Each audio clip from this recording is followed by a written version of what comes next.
नमस्कार, BTV news के इस बुलेटिन में आपका स्वागत है। सबसे पहले आइए एक नजर डालते हैं आज की कुछ खास खबरों पर।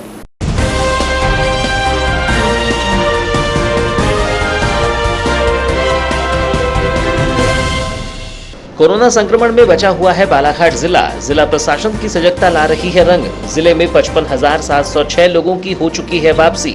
55 सैंपलों में से 38 लोगों की जांच रिपोर्ट आई नेगेटिव। 16 जांच सैंपलों की जांच रिपोर्ट आने का हो रहा है इंतजार। जिले में जारी है समर्थन मूल्य पर गेहूं खरीदी। विधायक गौरीशंकर बिसेन ने किया खरीदी केंद्रों का निरीक्षण। 1419 किसानों से खरीदा जा चुका है 27,755 क्विंटल गेहूं। सार्वजनिक स्थल पर गुटखा खाकर थूकना पटवारी को पड़ा महंगा। एसडीएम आयुषी जैन ने पटवारी को दिया अर्थदंड। जिले के किरनापुर क्षेत्र का है मामला।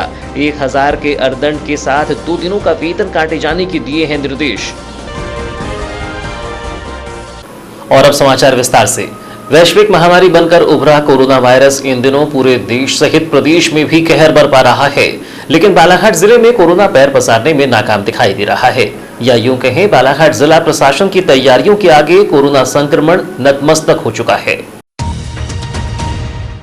ज्ञात हो कि कोरोना संक्रमण के दौरान ही देश के अलग अलग हॉटस्पॉट से लोग जिले में प्रवेश कर रहे हैं। इनकी तलाश कर सैंपलिंग करवाई जा रही है।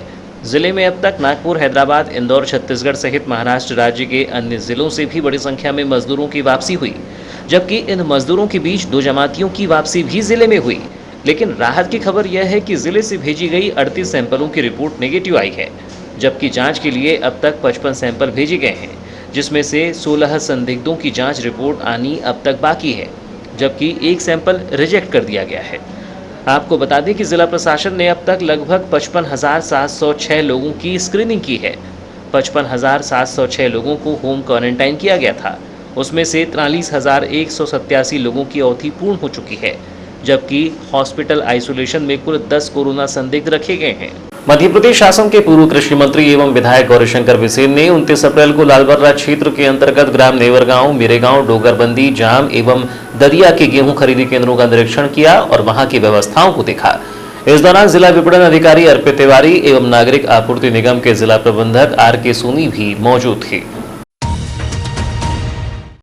इस दौरान बालाघाट विधायक गौरीशंकर बिसेन ने गेहूं खरीदी केंद्रों के निरीक्षण के दौरान किसानों से भी चर्चा की और उनसे कहा कि प्रदेश सरकार पंजीकृत सभी किसानों का गेहूं खरीदेगी।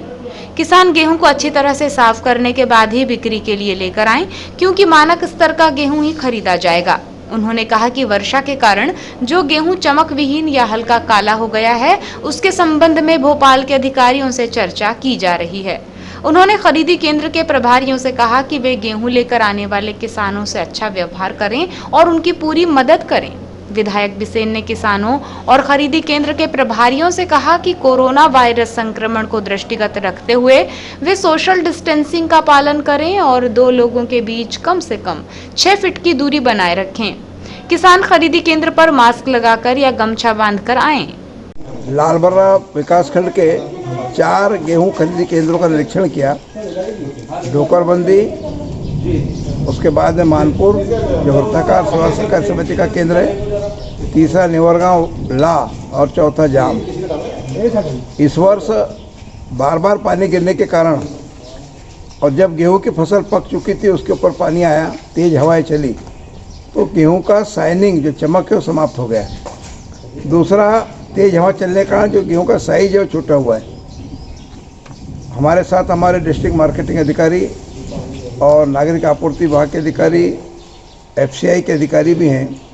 जो गेहूं का मानदंड है FAQ, उसके अनुरूप गेहूं 100% तो नहीं है, लेकिन जिस गेहूं का कलर उड़ा है, जिसका रंग गया है, उस गेहूं को लेने का निर्णय लिया गया है। और जिन किसानों के पास में गेहूं का पतला दाना है या मिट्टी वाला दाना है, वो उसको छानना करके FAQ के समकक्ष लाने का प्रयास करें। 19 चलेगा, लेकिन यदि बहुत मिट्टी वाला या बारीक दाना वाला गेहूँ क्रय किया गया तो राशन की दुकानों में, सस्ते अनाज की दुकान में इसी का वितरण होना है। तो मैं बालाघाट जिले के किसानों से ही अपेक्षा करता हूँ कि अपने खरीदी केंद्रों पर गेहूँ को साफ करके लाएं। जिले में समर्थन मूल्य पर की जा रही गेहूं खरीदी को लेकर जिला विपणन अधिकारी अर्पित तिवारी ने जानकारी देते हुए बताया कि खरीदी केंद्रों में किसानों की समस्याएं सामने आ रही हैं कि खरीदी केंद्र प्रभारियों के द्वारा उनका गेहूं खरीदा नहीं जा रहा है, जिसका कारण ये है कि अधिकांश गेहूं के बोरों में मिट्टी की मात्रा ज्यादा आ रही है। कुछ दाने छोटे हैं तो कुछ बड़े। इस संबंध में खरीदी केंद्र प्रभारियों को निर्देशित किया गया है कि खरीदी केंद्र में ही गेहूं को पुनः साफ कर मानक स्तर का गेहूं खरीदा जाए। उन्होंने किसानों से भी अपील करते हुए कहा है कि कृषक भी अपने अपने घरों से गेहूं को साफ कर लाएं ताकि उन्हें खरीदी केंद्र में दिक्कतों का सामना न करना पड़े। आपको बताएं कि बालाघाट जिले में समर्थन मूल्य पर गेहूं की खरीदी के लिए कुल 28 केंद्र बनाए गए हैं। इन केंद्रों पर 15 अप्रैल से पंजीकृत किसानों से गेहूं की खरीदी प्रारंभ कर दी गई है। कलेक्टर दीपक आर्य के मार्गदर्शन में सभी केंद्रों पर गेहूं खरीदी के लिए सभी आवश्यक तैयारियां की गई हैं। कोरोना महामारी के संकट को देखते हुए सभी केंद्रों पर सोशल डिस्टेंसिंग और स्वास्थ्य सुरक्षा का पालन करते हुए गेहूं की खरीदी की जा रही है। समर्थन मूल्य पर गेहूं की खरीदी 31 मई तक की जाएगी। जिला विपणन अधिकारी अर्पित तिवारी ने बताया कि चालू सीजन में समर्थन मूल्य पर गेहूं की खरीदी के लिए जिले के 11,548 किसानों का पंजीयन किया गया है। जिले के सभी 28 केंद्रों पर 15 अप्रैल से गेहूं की खरीदी प्रारंभ की गई है। अब तक 1,419 किसानों से 27,755 क्विंटल गेहूं की खरीदी की जा चुकी है। किसानों से गेहूं की खरीदी समर्थन मूल्य 1,925 रुपये प्रति क्विंटल की दर से की जा रही है। गत वर्ष जिले में 5,726 किसानों से 12,672 मीट्रिक टन गेहूं के समर्थन मूल्य पर खरीदी की गई थी। आज आप जो गेहूं खरीदी केंद्रों का निरीक्षण कर रहे थे, इसमें आपने क्या क्या देखा? गेहूं खरीदी केंद्र में जो समस्याएं किसानों की आ रही थी कि डैमेज डिस्कलर का परसेंटेज बढ़ रहा था, साथ में कई किसानों की ये कंप्लेन थी कि हमारा गेहूं नहीं खरीदा जा रहा है। इसमें माननीय पूर्व कृषि मंत्री महोदय श्री बिसेन साहब के साथ आज संयुक्त दौरा किया गया लाल वाला क्षेत्र के जितने भी गेहूं खरीदी केंद्र हैं। उसमें ये निर्देश दिए गए हैं कि यदि किसी किसान की मिट्टी ज़्यादा आ रही है, छोटे दाने आ रहे हैं, पतले दाने आ रहे हैं, आप उसमें पंखा लगाएं, छन्ना लगाएं, मानक स्तर पर गेहूं आने पे आप उनको बिल्कुल क्रय करें। साथ में कोशिश करें कि किसानों की जो समस्याएं हैं उनको निराकरण करें, उनको समझाइश दें कि वो घर से ही गेहूँ साफ करके छान करके ही समिति। बुधवार को एक पटवारी को गुटखा खाकर थूकना महंगा पड़ गया। सार्वजनिक स्थल पर गुटखा खाकर थूकने पर किरनापुर एसडीएम आयुषी जैन ने पटवारी पर शासन के निर्देशानुसार 1,000 रुपये का जुर्माना भी लगाया है। ज्ञात हो कि कोविड-19 के संक्रमण को देखते हुए नगरीय विकास एवं आवास विभाग के प्रमुख सचिव के द्वारा इस संबंध में 27 अप्रैल को आदेश जारी किए गए थे। किरनापुर के पटवारी राजकुमार लिल्हारे को सार्वजनिक स्थल पर गुटखा खाकर थूकना महंगा पड़ गया है। किरनापुर एसडीएम आयुषी जैन 29 अप्रैल को किरनापुर के क्वारंटाइन सेंटर के निरीक्षण के लिए अन्य अधिकारियों के साथ पहुंची थी। निरीक्षण के दौरान उन्होंने पटवारी को गुटखा खाने के बाद थूकते हुए देख लिया। पटवारी को इस तरह सार्वजनिक स्थल पर थूकने के लिए उन्हें फटकार भी लगाई।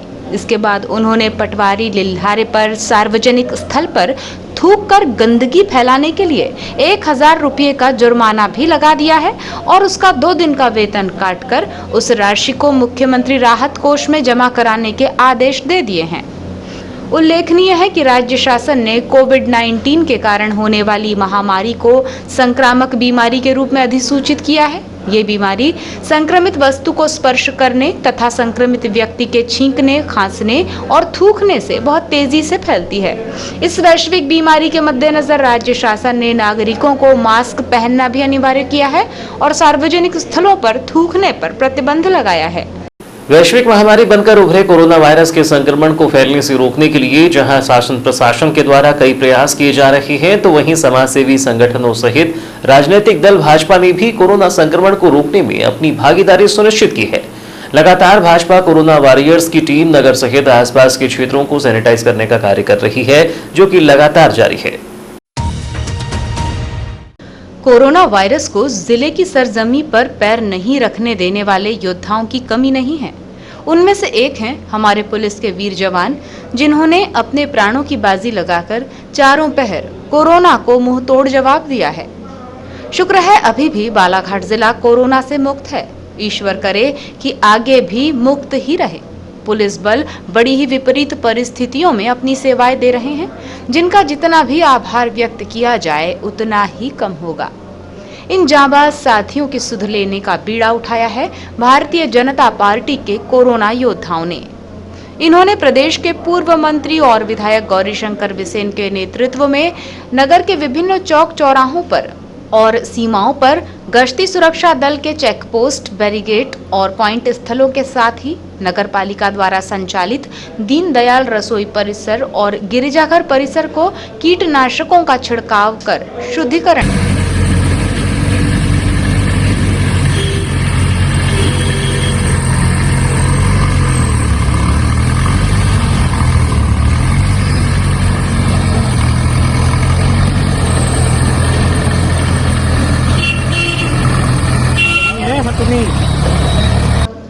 इस दौरान सुरक्षात्मक जिले में ही निर्मित सूती कपड़े के 3 लेयर वाले मास्क भेंट किए गए। गौरतलब है कि विधायक गौरीशंकर बिसेन के मार्गदर्शन में जिम्मेदार कोरोना सैनिकों का जगह जगह सम्मान, अभिनंदन और सैनिटाइजर व मास्क आदि समर्पित किया जा रहा है। भाजपा कोरोना वॉरियर्स और नगर भाजपा अध्यक्ष सुरजीत सिंह ठाकुर ने बताया कि आज हमारी टीम के द्वारा नगर पालिका के दीनदयाल रसोई के सैनिटाइजेशन के साथ ही पुलिस कर्मियों के चेकिंग पोस्ट को भी सैनिटाइज किया गया है। आज हम सभी कोरोना वॉरियर्स हमारे मार्गदर्शक और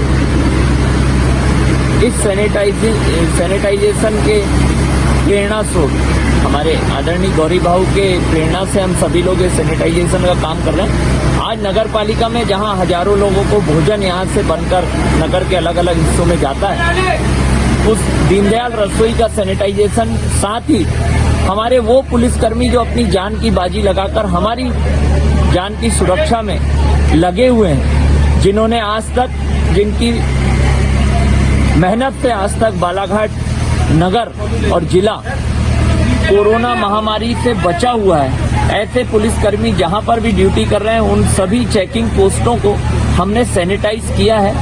और हमारी सभी से अपील है कि सभी लोग घर पे रहें और उनका सहयोग करें। अवसर पर दिलीप चौरसिया, सुरजीत सिंह ठाकुर, सत्यनारायण अग्रवाल, गजेंद्र भारद्वाज, भारत चौधरी, जुगनू जायसवाल, ओम प्रकाश भोयर, अखिलेश चौरे, हर्ष त्रिवेदी समेत अन्य कोरोना योद्धाओं ने भागीदारी दर्ज की। फिलहाल समाचारों में वक्त है एक छोटे से ब्रेक का। ब्रेक के बाद हम फौरन हाजिर होते हैं, तब तक बने रहिए BTV न्यूज के साथ।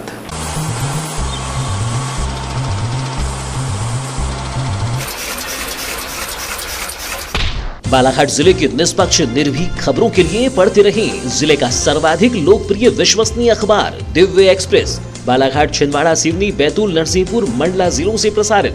विज्ञापन हेतु संपर्क करें 9399213808, 8109853142। कार्यालय दीनबंधु चौक, बालाघाट। जिला कांग्रेस कमेटी प्रवक्ता विशाल बिसेन ने जिला प्रशासन तथा महिला एवं बाल विकास विभाग पर आरोप लगाते हुए कहा कि इस विभाग में करोड़ों के भ्रष्टाचार और घोटाले की तैयारी कर रखी है। उन्होंने कहा कि जिला कलेक्टर के एक आदेश से जिले में नियमित कार्य कर रही लगभग 1100 समूह की 11,000 महिलाओं को बेरोजगार कर दिया गया है। उन्होंने जिला प्रशासन पर आरोप लगाते हुए कहा कि सत्ताधारी नेताओं और दलालों के कारण जिला प्रशासन चंद लोगों को उपकृत करने का काम कर रहा है। प्रवक्ता विशाल बिसेन ने कहा कि कोरोना संक्रमण और लॉकडाउन जैसे आपदा के समय में प्रशासन और सत्ताधारी नेता अवसर तलाश रहे हैं। उन्होंने बताया कि जिले में 2555 आंगनबाड़ी केंद्रों के माध्यम से 6 माह से लेकर 6 साल के बच्चों एवं गर्भवती महिलाओं को रेडी टू ईट उत्पाद उपलब्ध कराने के नियम है। यह उत्पाद सत्तू होता है जो चना, गेहूं एवं शक्कर से बनाया जाता है। उन्होंने आगे बताया कि जिला कलेक्टर द्वारा 4 अप्रैल को सभी परियोजना अधिकारियों से इस संबंध में निर्देश जारी किए गए थे।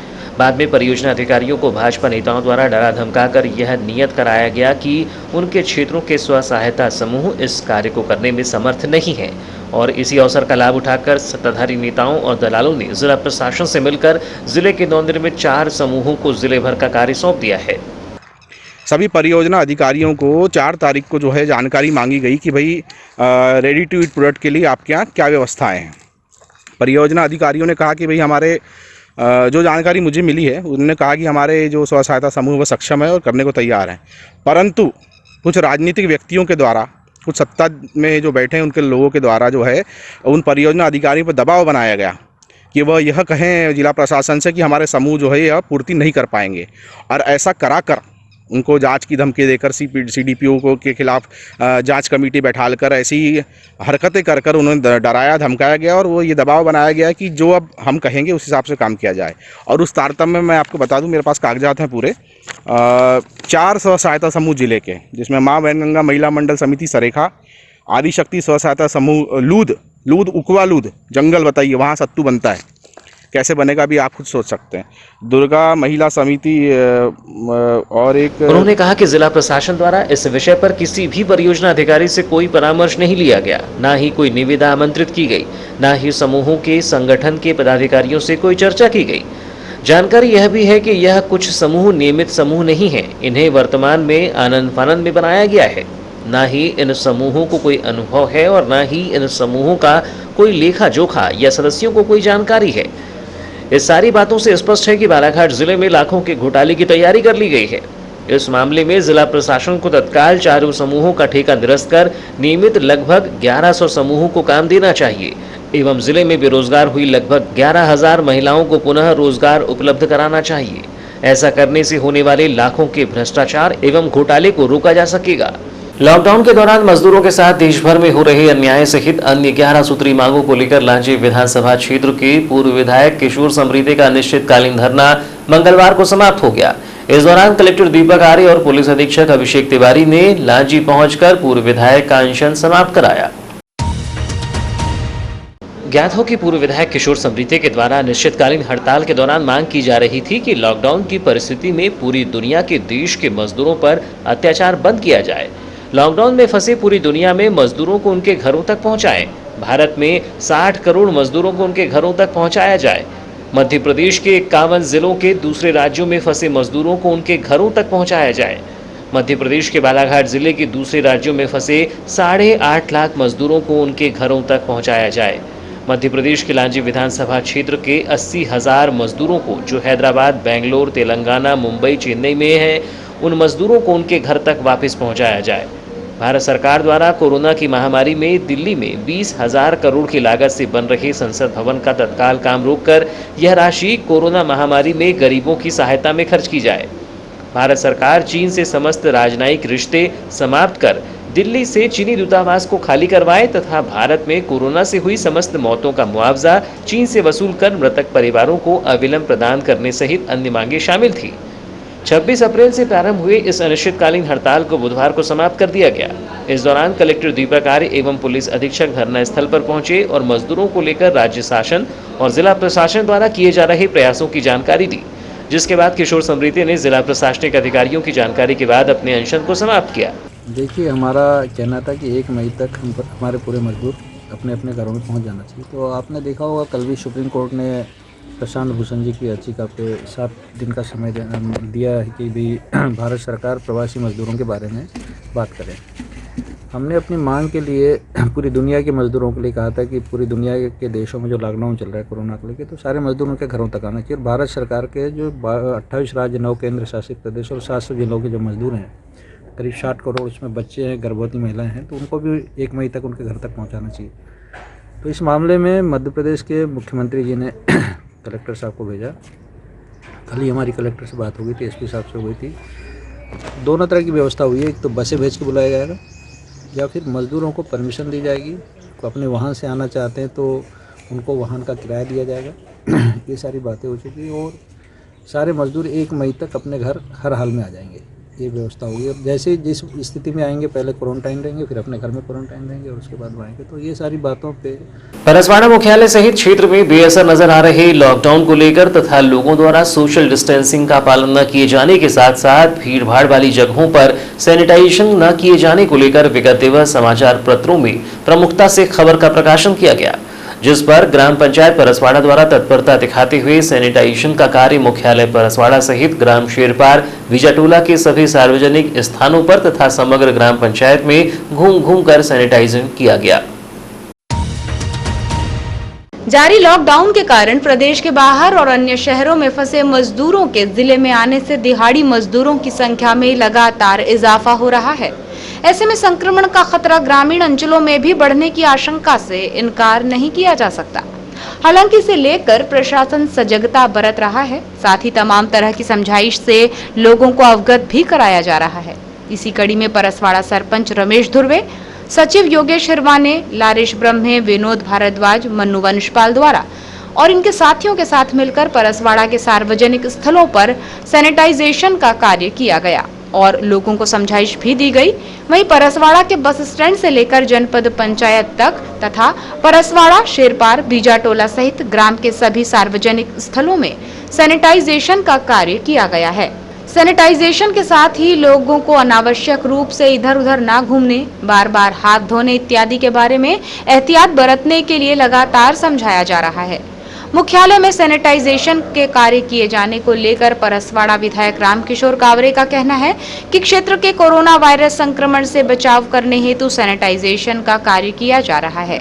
सार्वजनिक स्थलों पर संक्रमण फैलने का ज्यादा खतरा बना रहता है, इसलिए सैनिटाइजेशन के साथ ही लोगों को सोशल डिस्टेंसिंग का पालन करना अनिवार्य है, तभी हम कोरोना वायरस से मुक्त हो पाएंगे। क्या कहना चाहिए? देखिए, इस कोरोना से जीतने के लिए, इस कोरोना से लड़ने के लिए हम स्वस्थ रहें और अपने आसपास की व्यवस्था को भी स्वस्थ रखें। जी, हमारा परसवाड़ा जनपद ब्लॉक जो है जी, उस ग्राम पंचायत में, क्योंकि बड़ी पंचायत है, यह एक यहाँ दिखाना भी पड़ेगा कि हम कैसे अपने क्षेत्र को स्वच्छ रख सकते हैं। इसलिए पूरे परसवाड़ा ग्राम पंचायत को हमने सैनिटाइजर करने का काम किया है और हमारे सारे लोग लगे हुए हैं, उनको बहुत बहुत बधाई भी देना चाहता हूँ कि और हमारे स्वयंसेवी संगठन लगे हुए हैं, बहुत अच्छा काम कर रहे हैं, उनको बधाई। देखा जाए तो प्रशासन द्वारा लगातार समझाए जाने के बाद भी अनावश्यक रूप से परसवाड़ा सहित ग्रामीण अंचलों में लोगों के द्वारा घरों से बाहर निकलने का सिलसिला जारी है। इसके साथ ही सार्वजनिक स्थानों पर सोशल डिस्टेंसिंग में शिथिलता दिखाई पड़ रही है, जहां संक्रमण के फैलने का ज्यादा खतरा बना हुआ है। ऐसे में सार्वजनिक स्थलों जैसे बैंक, कियोस्क बैंक, किराना दुकान, राशन दुकानों पर सोशल डिस्टेंसिंग का कड़ाई से पालन कराना और लोगों को अनावश्यक रूप से घरों से बाहर निकलने से रोकना प्रशासन के समक्ष निश्चित तौर पर चुनौती है। देखना है कि प्रशासन द्वारा इस समस्या से निपटने के लिए किस तरह के कदम उठाए जाते हैं। हालांकि खबर के दिखाए जाने के बाद ग्राम पंचायत का अमला हरकत में आया और ग्राम में सैनिटाइजिंग तो किया गया, परंतु अभी भी परसवाड़ा सहित ग्रामीण अंचलों में लॉकडाउन का खास असर देखने को नहीं मिल रहा है। लोगों की लगातार आवाजाही बनी हुई है और वहीं कुछ लोग बेवजह भी घूमते फिरते नजर आ रहे हैं, जो निश्चित तौर पर प्रशासन के लिए एक बड़ी चुनौती है। बीटीवी की नन्ही दर्शिका परी राउत का 29 अप्रैल को 9वां जन्मदिन है। इनके जन्मदिन के अवसर पर पापा मोहन राउत, मम्मी मीना राउत, बुआ, बहन, भाई एवं समस्त परिवार सहित बीटीवी परिवार भी बधाई प्रेषित करता है। आपको जन्मदिन की हार्दिक शुभकामनाएं परी।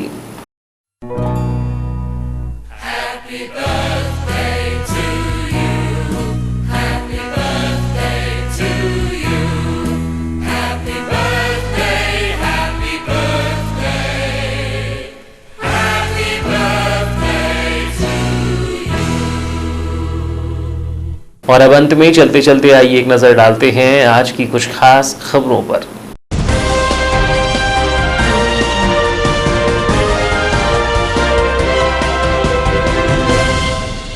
कोरोना संक्रमण में बचा हुआ है बालाघाट जिला प्रशासन की सजगता ला रही है रंग। जिले में 55,706 लोगों की हो चुकी है वापसी। 55 सैंपलों में से 38 लोगों की जांच रिपोर्ट आई नेगेटिव। 16 जांच सैंपलों की जांच रिपोर्ट आने का हो रहा है इंतजार। जिले में जारी है समर्थन मूल्य पर गेहूं खरीदी। विधायक गौरीशंकर बिसेन ने किया खरीदी केंद्रों का निरीक्षण।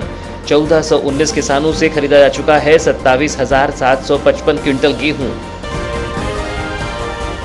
सार्वजनिक स्थल पर गुटखा खाकर थूकना पटवारी को पड़ा महंगा। एसडीएम आयुषी जैन ने पटवारी को दिया अर्थदंड। जिले के किरनापुर क्षेत्र का है मामला। 1000 के अर्थदंड के साथ 2 दिनों का वेतन काटे जाने के दिए हैं निर्देश। तो ये थी अब तक की खबरें। नई खबरों के साथ एक बार फिर हम हाजिर होंगे, तब तक के लिए दीजिए इजाजत। नमस्कार।